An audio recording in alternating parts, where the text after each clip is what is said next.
Hi, it's Chris Titley here. As part of the Scoreboard podcast series, I'm joined by Brad Miller. Brad, thank you so much for coming into the impromptu studio. Thanks, Chris. Thanks for having me. Brad, 2025, how's it begun with you? We're sitting here in late Feb. Yeah, so we've only had the one trial against genuine opposition, and so I was just having this discussion yesterday. It's probably the most optimistic and excited as I've been about a season upcoming. And so after I was at the Giants in 2019 and we made the grand final and got thumped, I remember going into the 2020 season. I think the guys had a real spring in their step. They were stung clearly by the grand final and they were pretty keen to make amends. So I felt like that going into the 2020 season. I feel like after the frustrations of last season, the guys have come back and they're really hungry. There's just an edge about them. So yeah, it's exciting. It's exciting to see where that goes. And mate, you're living in Brizzy. Yeah, and doing the dash. Down. Yeah. How are you finding it? Yeah, no, it's okay. Like I'm up and out by 4:30 a.m, so I get down there pretty early. So no traffic on the way down, but I'm only 2 crashes away in 1 week from close to a nervous breakdown. So right, no, I'm just joking. No, there's been a bit of traffic. You've been stuck in it every now and then. Oh, it can get bad. Yeah, it's just got to take a crash, but it's part of it. And what do you do in the car, mate? Listen to some podcasts, to do the phone calls. What do you do? No, podcasts and books. I use that. Everyone asks about the commute. Oh, how do you do the M1 every day? But I actually see it as it's a good transition. So it's home to work, work to home. I use that as 50 minutes that I wouldn't get at home when I've got a 4-year-old, nearly 5. Yep. So I use it to get better, to learn, to read books, to listen to podcasts. Yeah, nice. And let's talk about your love of footy. Where did that begin? A long time ago. So born and bred in Brisbane. I actually played rugby league until I was 13. I think I made the transition over to AFL when I was 13. And so dad's an ex-professional, played in the 70s. Was pretty much teaching me to play AFL while I was playing rugby league. I was the kicker. We were having kick-to-kick out the front of the house. So I was always exposed to AFL, but given all my mates played rugby league, I gravitated towards rugby league. But I sort of got to a stage when I was about 12. I don't know exactly what it was, but I think I just was excited about a new challenge at that age. And so I started then in under 13s and didn't look back. And the love for league, where did that, what was your team? Was it the Bronx? It was the Broncos, yeah. I was Alfie Langer, so I had number 7 on the back. You have his trading cards and posters in the room and all that sort of stuff? Well, we used to trade the cards, yeah, for sure. But it was more all my mates at school because everyone played. You were sort of an outlier. If you played AFL, you were one of maybe 2 or 3 in the whole school. So just naturally wanted to do what everyone else was doing at school. Yeah, and it would have been the Bears/Lions, yeah? Yeah, so they just 96 96 was that transition to go to the Lions. So yeah, I remember going down to Carrara to watch the Bears a few times, early days, I would have been really young. Yeah. Went down with Dad because Dad obviously still loved it. But it wasn't until I think I became a member in 96, 97 when I started to get to the Lions games regularly and became a fan. And the Bears would have touched up a couple of times? Yeah, I can't remember. I was too young.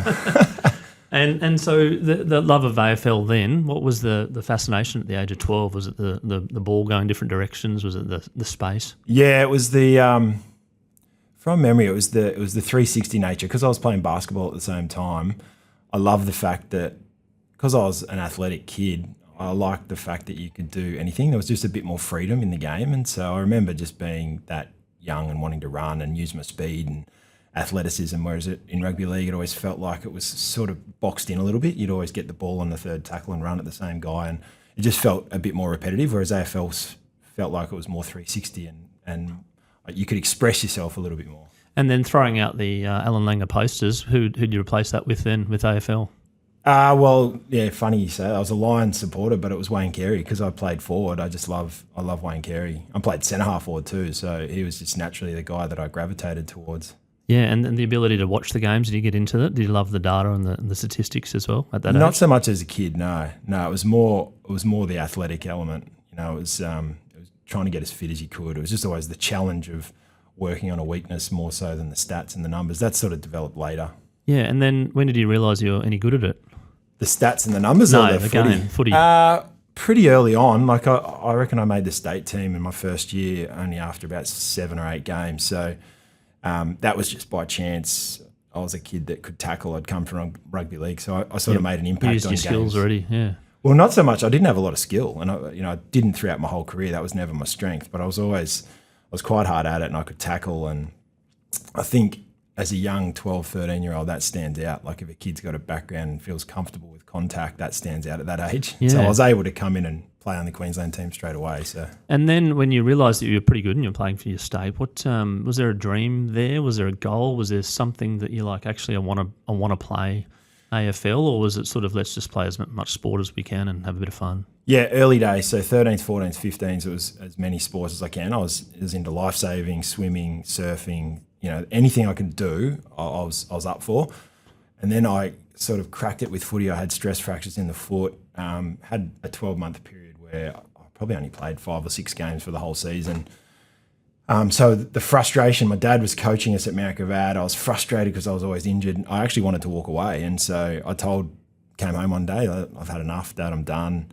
Told Mum as well. So that was interesting because the way that they both handled it was very different. Dad was obviously disappointed. He could see that I had some natural ability and could, whether I was going to make it or not, who knows, but he could see something, whereas Mum she was a little different. She sort of gave me the space to feel like that and walk away and didn't ever try to convince me to do anything different. And so I think having that space, I was able to come back on my own terms. And then since when I came back in the end of under 16s, that was when the fire was lit. That was when I really wanted to go on with it. And that was playing club footy? Yeah, Mount Gravatt. Yep. Vultures. So 16s, started playing senior footy at 16, late in that season, under 16s, early 17s.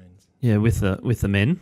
Yeah, with the men, the senior men. So that was an interesting transition, sort of being 16 and playing senior footy. You have to grow up pretty quick. And so, yeah, I think it hardens you up for when you do come in and play senior AFL footy. You see the guys that have come through the under-18 competition as opposed to the guys that have played in the sandful or something. They're just different players. They're physically able to stand up to the rigours of senior footy. And then around that age of 16, playing with the men, playing in the seniors, did you think, actually, I am okay, I'm handling myself, and actually the AFL's not far away?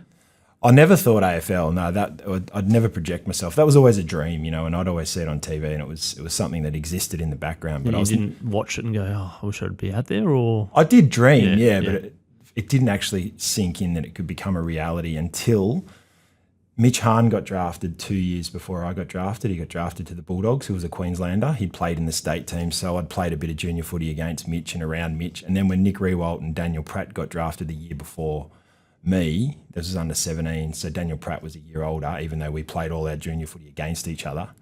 And Nick Riewoldt was the captain of Queensland the year before. So when those two got drafted, it was almost like now it became a reality. Whereas if you played footy in Queensland before that period, it was pretty unique to get drafted. Maybe you'd come through the rookie list system, but it was pretty rare that a guy from Queensland was going to get drafted until we saw Nick do it. I always forgot that the Riewolds from Queensland originally. It was the Gold Coast, wasn't it? Yeah, Nick was. Yeah, Jack wasn't. So Jack was Tassie, but Nick moved up to the Gold Coast with his family. I don't know what age. I think they had a restaurant or something, or a cafe or something. Yeah, not too sure. Not too sure, but yeah. And then going through the draft process, you want to talk about that day? Yeah, it was surreal, really. Like the feeling of having your name read out was amazing. Like I thought I was going to get rookie listed to Brisbane. So they'd told me that if there was a spot there, they were going to take me on a rookie list. And so I'd sort of written the draft off as maybe a pie in the sky. Melbourne had come and seen me. I'd had letters from Geelong and West Coast, but they were just letters, just saying, we're watching you, we're keeping an eye on you. And how did that make that pressure then? Like, we're keeping an eye on you, we're watching you. Were you like, oh, yeah, bring it on? Or were you like, oh, geez, I have to watch every step in every game? No. So that year, you're sort of used to the fact that people are watching. So you just have to adjust to that.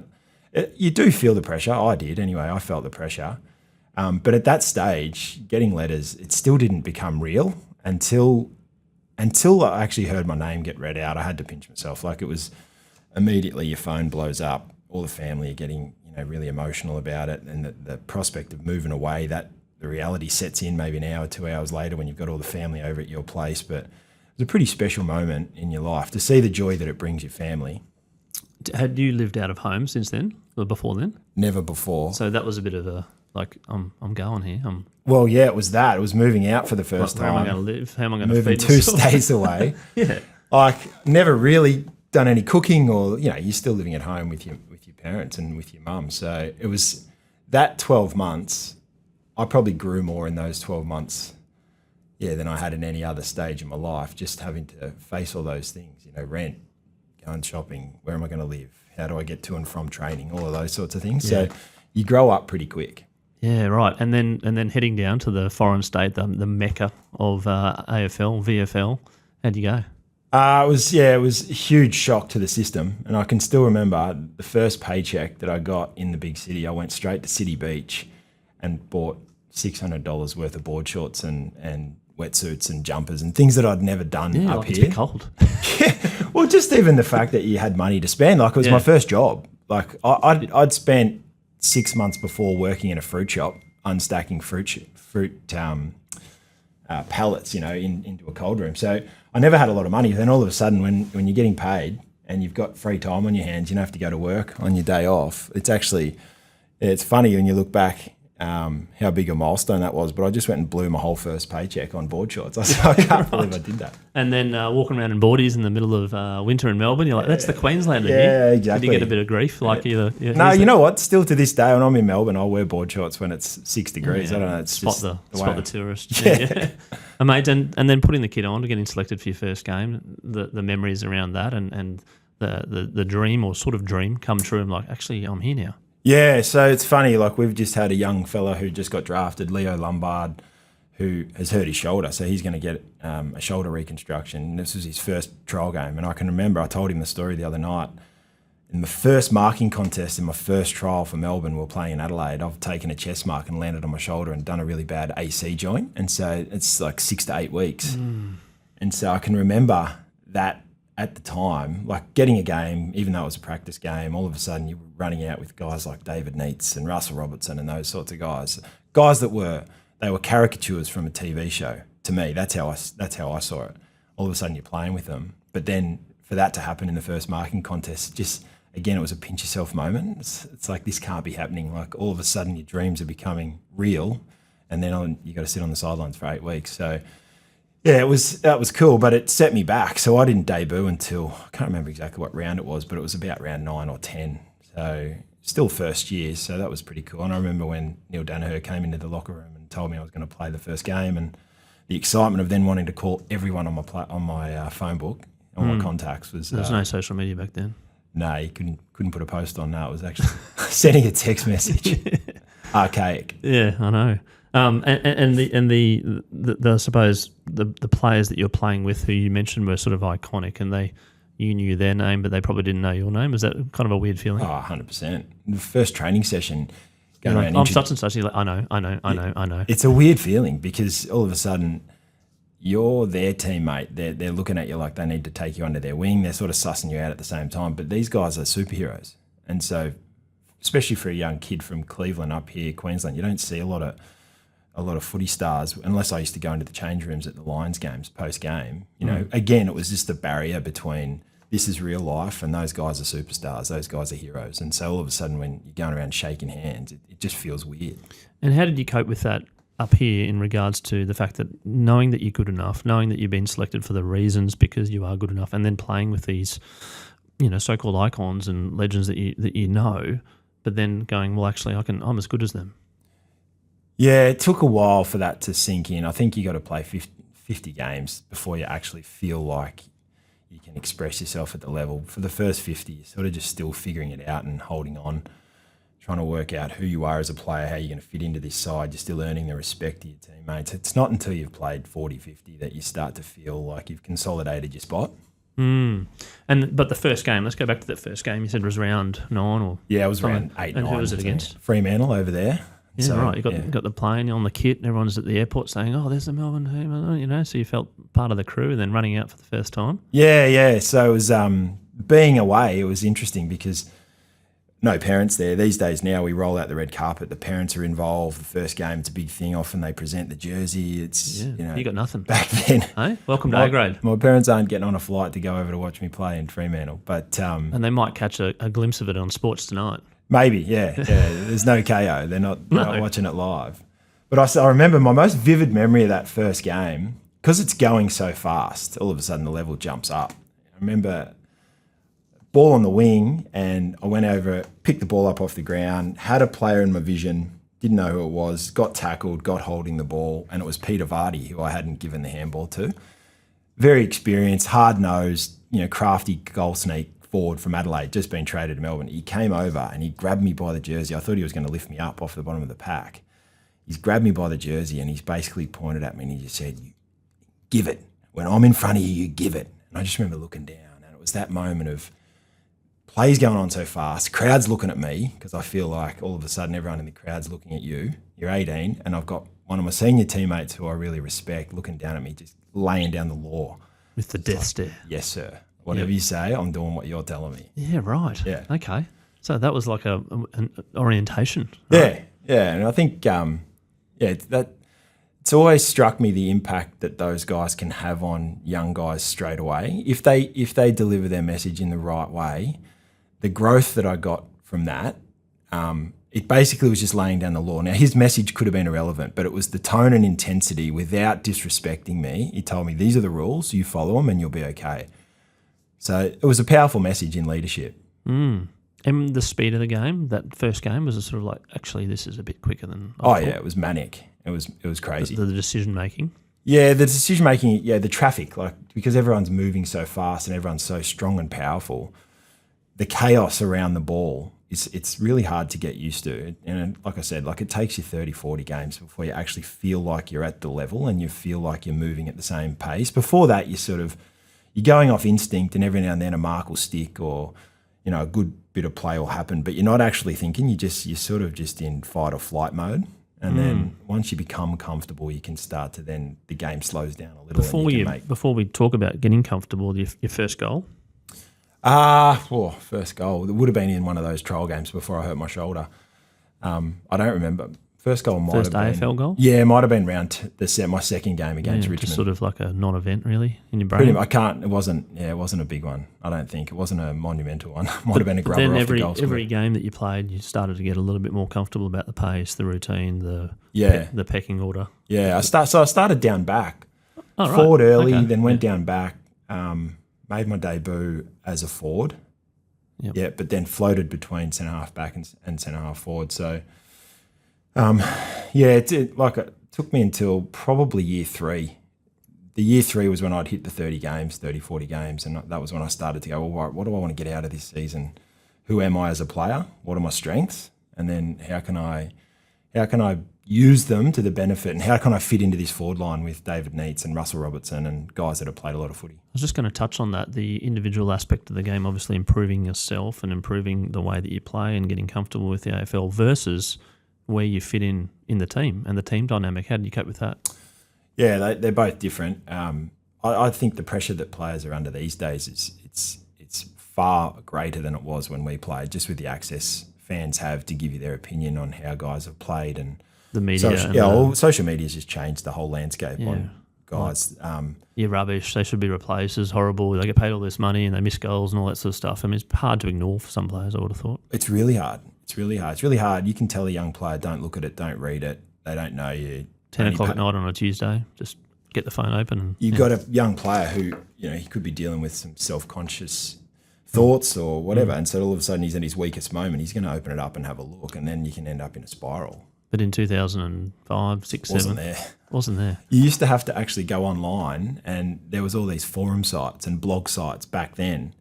And so that was a thing that we were managing. Guys were going on post-game to read either positive or negative comments about themselves. So I think it's a trap either way. Like, if I'd played a good game and I'd go on there and read what other people were saying, it would give me an inflated sense of how I was actually going. And so that's just as risky as going on there to self-loathe, if you'd made some critical errors and you want to read what everyone says. Oh, did everyone notice that? So you go onto the forum site and have a read.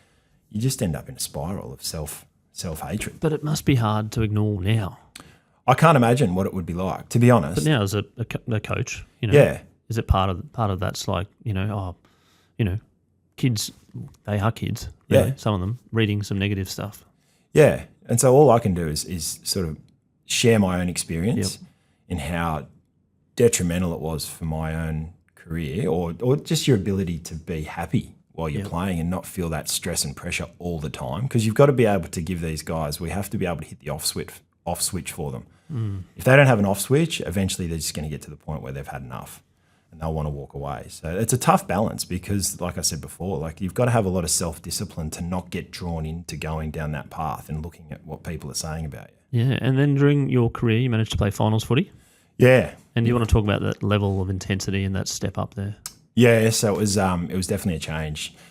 It was After a hard season, you've got to now then step up to the next step up. Yeah, I always loved the excitement of it and the pressure that came with it.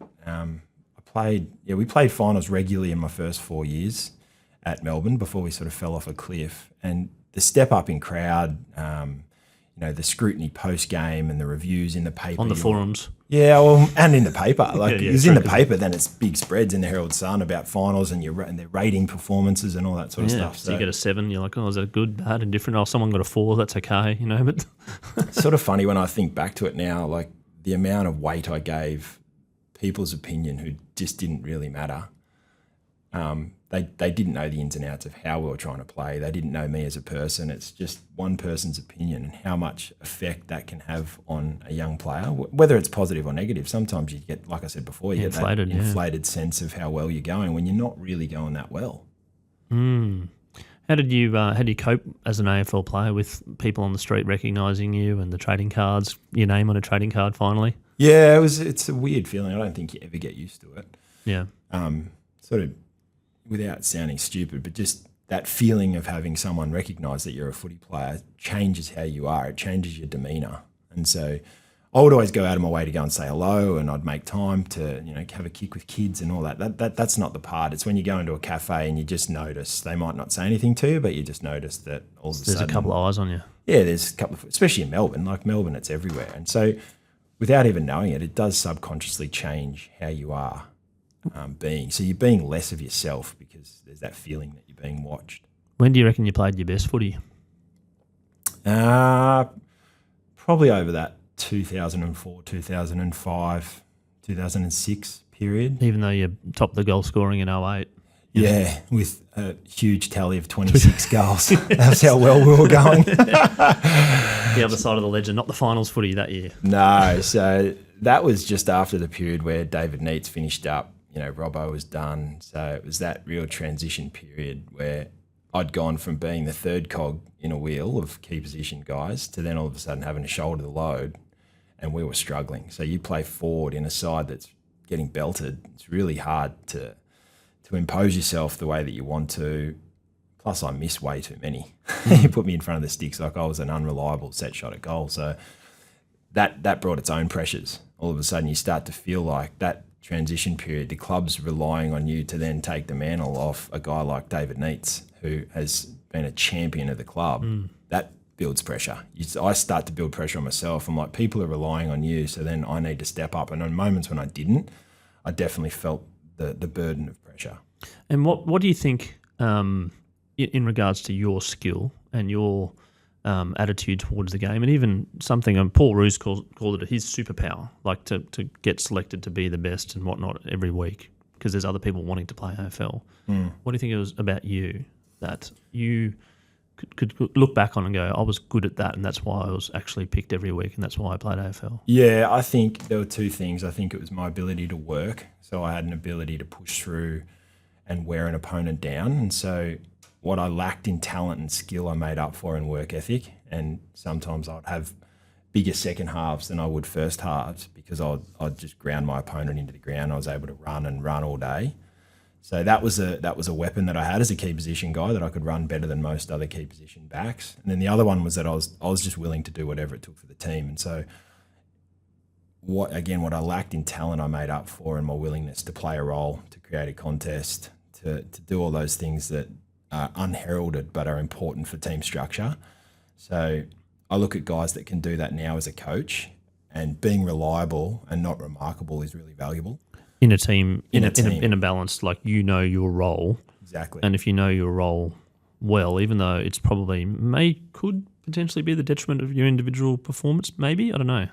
I don't think it was detrimental to my own performance, but you're a part of a cog, right? When there's 18 guys on the field, you need guys that are willing to play their role no matter what, even if they don't have the frills of another player. But then you might need another guy like a Russell Robertson or an Aaron Davey, like the cream on top, that have got the absolute ability to punish sides, and with their skill, they bring a different skill set. You know what I mean? So, So for me, it was just understanding this is who I am and willingly being able to play that role. Before we move into the transition of post AFL, I'm interested to know whether you played AFL knowing that there's someone on your back that potentially could have taken your spot every week, or did you play a bit more freeingly, knowing that, this is my only chance, potentially my only chance in case I get injured tomorrow and that's it, my career's gone? Yeah, I didn't think about that early days. When you're a kid coming through and you've established yourself, I didn't think about that whatsoever. It wasn't until you got the next wave of young guys like a Jack Watts and a group of, he was a number one draft pick, and there was a lot of talent that was then being drafted because we were doing so poorly in season. You got a lot of kids around you that could play, and I was getting a bit older, and so you start to naturally do the math and work it out. And so then you start to feel pressure to hold your spot. And so again, like it does, you've got to be able to put that aside. I found that I played some of my best footy at VFL level. Now I know the level goes down, but it was also the level that I could just enjoy and relax a little free. bit and say, like, it doesn't really matter.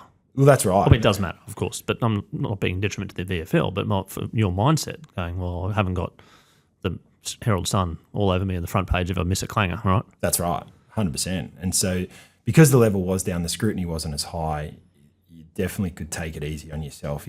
I didn't work the games up as much as I did at AFL level. And we've seen a monumental trade in the NBA recently with Luka Doncic and players getting bounced around all different directions, Paddy Mills, and play for different teams. And as a player of a product, you can get moved around. You moved towards the end of your career. Do you want to talk about that and that transition?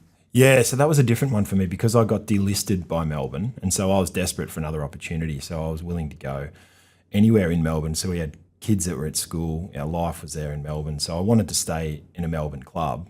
But it's different to a guy that all of a sudden gets the phone call while he's in Bali on holiday saying, hey, mate, we're about to trade you. That would be a different kettle of fish, I could imagine. Yep. But mine was still like leaving that story behind and the chapter, and you have to build up to a new chapter, to new club, new president, new CEO, new way of doing things, new coach, 100%. new players. Yeah, I actually found it really refreshing. Okay. Because it was my last year at Melbourne was a tough year. Like I only played 5-6 games in that year. The club had clearly moved past me, and they were on to the next generation. They started to have some success, which I felt I was on the outer that whole year, playing really good footy in the VFL, ended up winning the VFL best and fairest and leading goalkeeper, blah, blah, blah. So I was going well enough to play, but I wasn't getting played. So I sort of knew that my papers had been stamped. So it became a tough year psychologically for me in 2010. So then when I got the opportunity, got delisted at the end, another opportunity at a big club, it was like a fresh start. And so I was meeting everyone with fresh eyes, and it actually reinvigorated me, to be honest. And was there a thought then that was it around that time? Oh, yeah, like I'd prepared in 2010 to start looking at doing something else because, I was pretty fortunate that I got another opportunity through the pre-season draft. I could have very well been finished. And at that time in 2010, did you have a plan B around in your head? Like what were you doing? Were you studying? Were you thinking, were you working somewhere, or thinking, if I just don't get picked up here, what am I going to do? Yeah, so a couple of times I've flirted with, at the time we had a family friend who had started a business in Melbourne, so it was in residential property investing, and so I was sort of doing a day a week while I was at Melbourne there, just putting my toe in the door, doing a bit of client relations stuff, just getting exposed to different elements of business. So it was whether I was going to do that full time. I also had another mate who was in the property development game, so I was. It sounds like a theme here. Do I go and do a? Would have been good to invest in property in Melbourne in retrospect 15 years ago. Yeah. So. I had interest in property. I'd invested in property throughout my playing career. So that there was always something that I wanted to explore. But the reality of sitting behind a desk and doing that, following a company model, it wasn't so much in the property. It was like you then had to go out and preach the company model to get new clients. And so it was a sales role, essentially. But it was a great reality check. Like being able to do that while I was playing, when I got the opportunity to go to Richmond, it was almost like I'd seen that side of life. In a small sample size, understandably, but it also gave me the gratitude and appreciation for getting a second chance. And so those last 2 years at Richmond, I absolutely loved my time there. It was amazing. Yeah, right, awesome.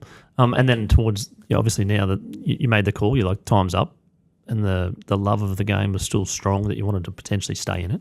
Yeah, well, the thing with going to Richmond was there was a potential to develop my coaching at whatever level. So part of the deal sort of thing? Or well, it was initial discussions. Yeah. It was like they've got a couple of key position guys that are developing. We need you to come and mentor and, show them how to train and how to push yourself and all that sort of stuff. So that was a part of the package when I came over. I was just, through my own competitive nature, I just was like, well, I'm going to prove you wrong. I'm going to go and play. And so I did that from the day one. Yeah, I can develop as all you want, but that was my attitude. You got to select me. Yeah, which I think, you've got to have. I think that would be as important for a young player to see that in an older guy than it is just to go there purely as a coach. Yeah, shake hands. You're doing a good job, but I'm going to beat you. Pretty much. Yeah. That was my attitude. Yeah. And you got your 100 games? End up playing another 30 odd or 35 or so at Richmond, but I'd played 138 at Melbourne, so got up over 150. So I played my 150th at Richmond. 150 at Richmond. Yeah.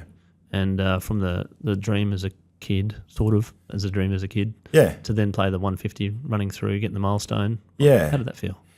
It was funny. I didn't, it was big on the day, but it's not something I really paid attention to till post. I realised, because at the time, when you're in that competitive environment, I just wanted to, and I was mates with guys that had played 200 and 250, and in your head, you're like, if you haven't done that, you're not as good as them, or you're not worthy, and all that sort of stuff. You just get caught up in that competitive mindset. That's just how you. Well, you're an athlete. You're a competitive athlete, right? It's in your blood. Yeah, sort that's of, right. Not in your blood, but in your actual day-to-day job. And so you're looking around at guys, and you're like, "Well, I'm playing footy with you. You're a champion. You played 250, and then I'm playing my 150." So to me, it was insignificant at the time. But now when I look back on it, it's like, yeah, if I'd have told myself when I was 16 years old that I was going to go on and play 150 games, you take that in a heartbeat. It's a big achievement, but it's not something lock it in, Eddie. Until I had hindsight that I could appreciate. Yeah, and then the coaching element, obviously a little bit potentially at Richmond, while you're a player, sort of mentor style. And is there something there that you thought, actually, I could make a difference here?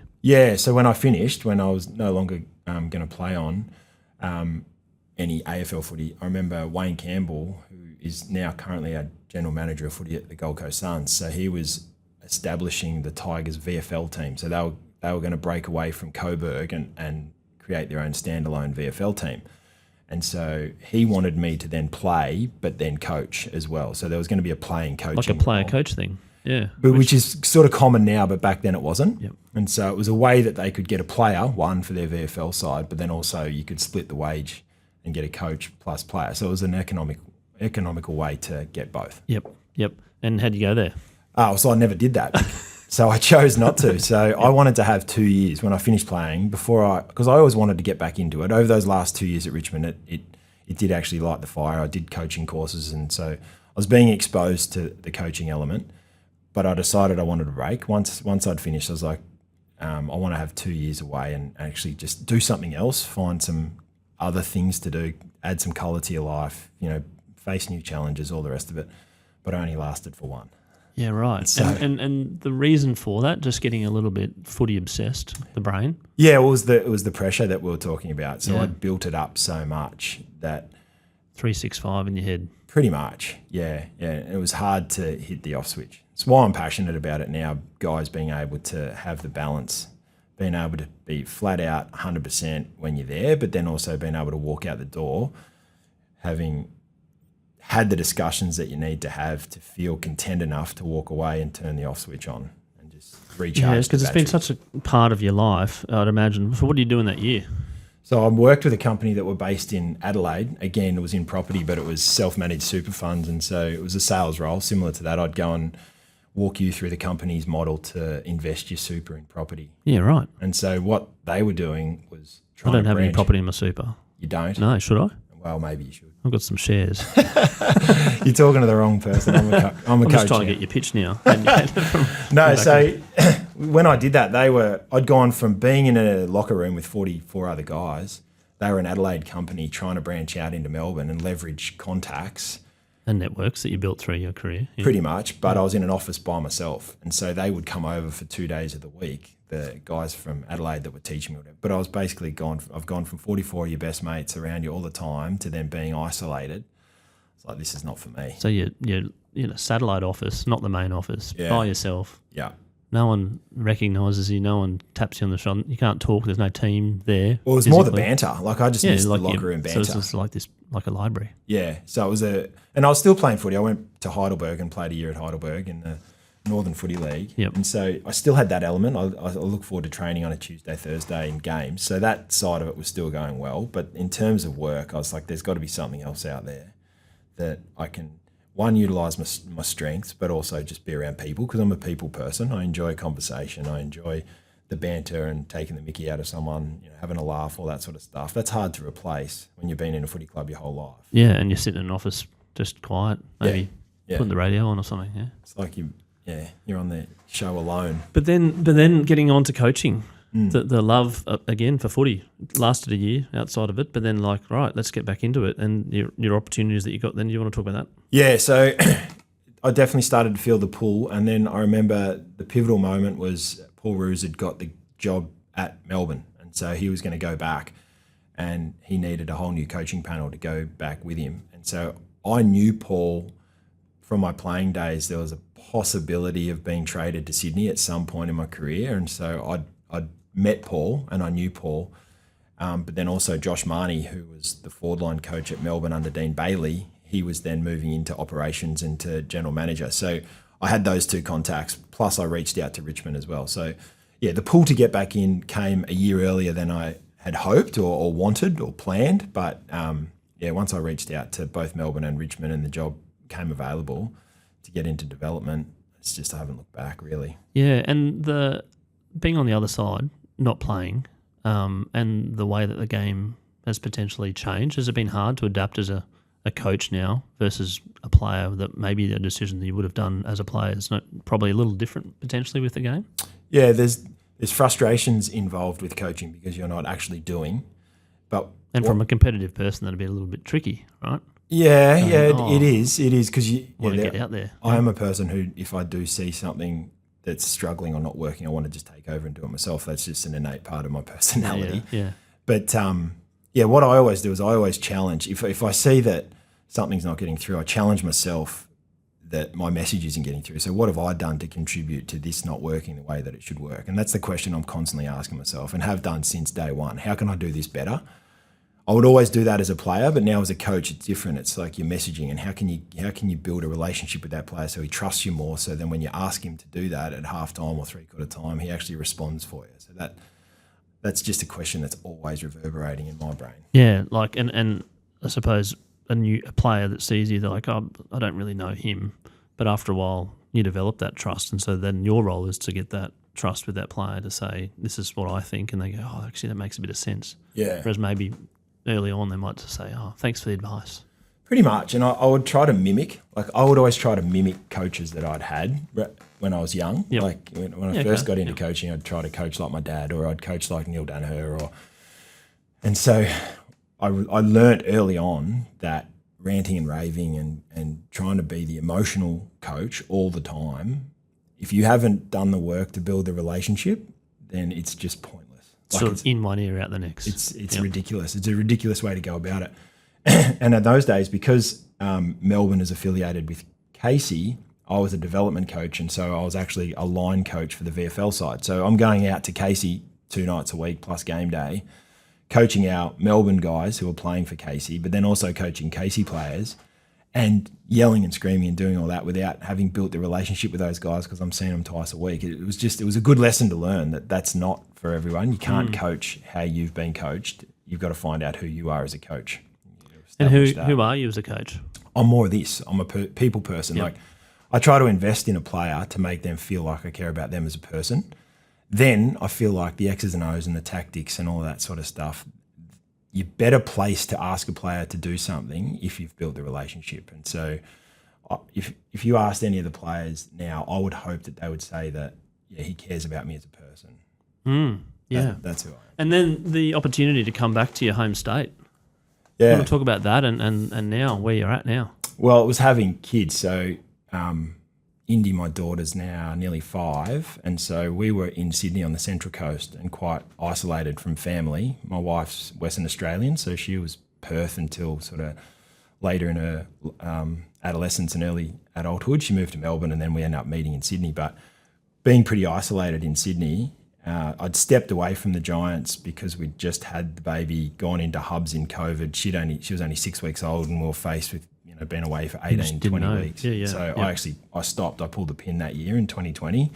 I had to step away and look after her. So I'd had that little break, chose not to do it again in 2021. So that was the year that I stepped away, became director of coaching, again under Wayne Campbell. He was at Sydney Uni in the Sydney Football League in the NEFL at the time.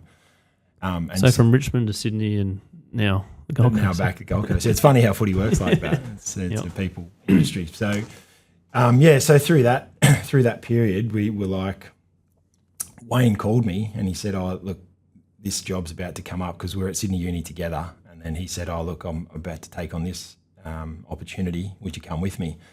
And so it planted the seed because we'd already been talking about possibly moving up, even if the coaching stuff wasn't an option, because we're just going to try and get Indy back around her cousins and family and grandparents and all that sort of stuff. So, we'd been speaking about it for a little while, and then when the opportunity came about, Daisy, my wife, she had a Brisbane office, so she could transfer easily and away we went. And so far so good, having fun? Loving it, yeah. So this is my 4th year. So the last 2 have obviously been under Damien, and we're starting again. I don't know. Richmond? Yeah, it was, 2011, 2012, under him as a player. Yep. And so that was his 2nd and 3rd year as Richmond coach. And so he's obviously gone on 14 years he was at Richmond. Yep.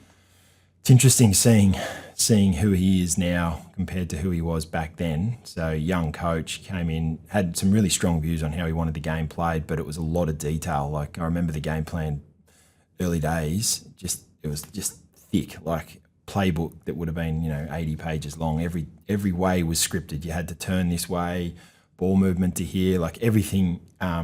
The detail that he was trying to get across was too much for the group. It stifled the creativity of the group. So seeing where he's at now, he's got a massive eye for detail because he's an accountant by trade. Oh, right, okay. His background. Numbers, hey? Numbers, yeah, balance stats. sheets, P&Ls. But what he's done now is he's actually been able to grow and adapt, and so he instills the belief in the players to just play and to feel that freedom to just play within the parameters of how he sees the game should be played. Yep. It's been interesting to see 15-year veteran coach compared to 2nd, 3rd year rookie coach. Yeah, right. And the evolution. That's fantastic. And the evolution of your coaching style as well, you think now? Yeah, now, well, definitely. Like I've improved the last 2 years as a coach exponentially because of Dimmer, the way that he sees the game and the way that everything has to be backed by fact. It's less by feel.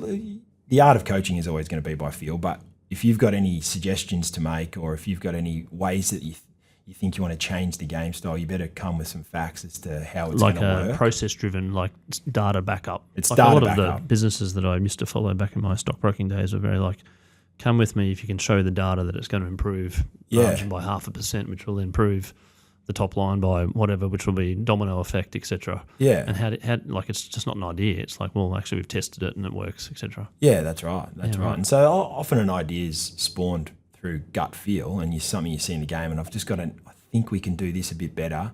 Then you start to dig in a bit deeper. What are the better sides doing? What are the numbers to back it up? Where do we sit? Like all of that needs to come with your presentation or your idea or it'll go in one ear and out the other. Yeah. The Scoreboard moment is a new segment within the podcast, which I started about 3 podcasts ago, impromptu. But it's a moment in your life which you think you remember very vividly that has defined who you are, whether it be sporting field, whether it be a person off the sporting field, Brad the sportsman versus Brad the dad or whatever it might be. But I'm curious to know what your Scoreboard moment is.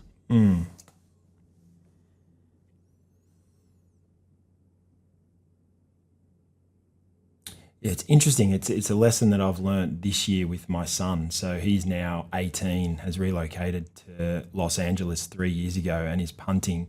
He's about to go to UCLA punting. And so he's just taken up footy over the last 2 years over there. But footy being NFL. NFL, kicking, yeah. So high school punter, Oaks Christian College, about to go into college. And so it's all happening for him at the moment. And so the thing that I've learnt with him was when he was with me and here, I was his coach and I would always be hard on him the way my dad was hard on me. And it wasn't for him. Like that sort of coaching just wasn't for him. And so me being able to see him prosper over there with me being a phone call away, like I'm his mentor, but it has to be on his terms. And I try to think about who he is as a person rather than who I want him to be or, who I think he should be.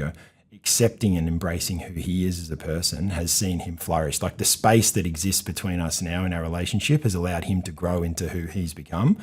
And so it's that element of being aware that not everyone wants to be coached a certain way. You've got to have perspective. What's going to get the best out of him right now is to give him the space for him to develop that own sense of identity. And by doing that, giving him that space, he's been able to flourish. And you know what that reminds me of, Brad? Your story. Yeah. Giving you space when you're injured. Yeah. Your mum. Yeah. So it was a big moment. Yeah. Yeah. I nearly said that one actually because when I was very similar. 16, right? yeah. You're like, I'll throw it in. I've too many injuries. And your dad was more like, come on. Yeah. And your mum was like, I'll just give him a bit. And you're doing the same with your son now. Eh? Yeah, that's right. So it was that space that she gave me that actually lit the fire for me to go on and get drafted without a doubt. Because let's hope that's the case for college and then the NFL, right? Let's hope so. Yeah. So if he gets to suit up for UCLA, that'll be a pretty special moment. Yeah. You'll go over there, you reckon? Oh, for sure. Yeah. It's unbelievable. I had Jesse Williams on the podcast he won a championship at Alabama. Oh, did he? Yeah, and he ended up getting drafted for the Seattle Seahawks. It didn't get a game, but the team went and won a Super Bowl. But he was just telling me the budgets of the college football. He's like, the budget is yes. I'm like, what's the budget is yes? He goes, yeah, Alabama's 105,000 people every week. That's crazy, isn't it? It's an unbelievable system. And they're seeking out Australian athletes because there's a pool of depth of talent over here. So hopefully, fingers crossed. Just touching on the parent relationship, I'm a parent of 3 kids that play sport, and kids out there now see the glory and lights of being an AFL player or being a cricketer or being a netballer or whatever it might be. What's some advice to now, being at the age you're at, to kids out there that have that spark and have that desire? Because I get asked that question a bit, and I always think that the best thing, particularly with kids your age that are 12 years old, you can't specialise in a sport too early, and they've got to be having fun the whole time. And so I would be exposing kids that are under 16 to as many sports as they can, even if they have a break from footy and go and play basketball, or just try as many things as they can to make them a more well-rounded athlete. They can specialise later. And I think it has to be. Specialisation's happening a bit, for my eyes, happening a bit too much. Oh, now. Way too much. And it's just new to me because I've got a 12-year-old, but it's like the kid plays cricket and that's it. Yeah. And then they play cricket in the winter and they play cricket in the summer and the kid plays, and they're good cricketers. Don't get me wrong. Yeah. But it's like, oh, wow, didn't happen when I was growing up. Yeah. But I suppose the money and the fame and fortune potentially at that age, kids start specialising. I think, some people might be able to make a case for it. And I would say you would get better at that sport. But I think at some point, if the kid's feeling pressure to get better all the time from, let's say, they're 10, 11, 12, at some point they're going to want to check out. Like they're going to have enough. You're going to burn a kid out. Yeah. So I agree. Like I'm with you. I find it a bit of an eye-opening. And it's getting worse because there's now academies and there's, these development programs and pathways and stuff, which are great. Don't get me wrong. Like our club has a great academy system that starts at around this age, under 12s. But I think at the same time that you're doing that, you need to be going to play basketball. You need to be going to... and meeting new people as well, right? Exactly. New environments, could be your best friends forever. You don't know. And being average at something. Like, okay, you're in a specialist program to be the best cricketer that you can be.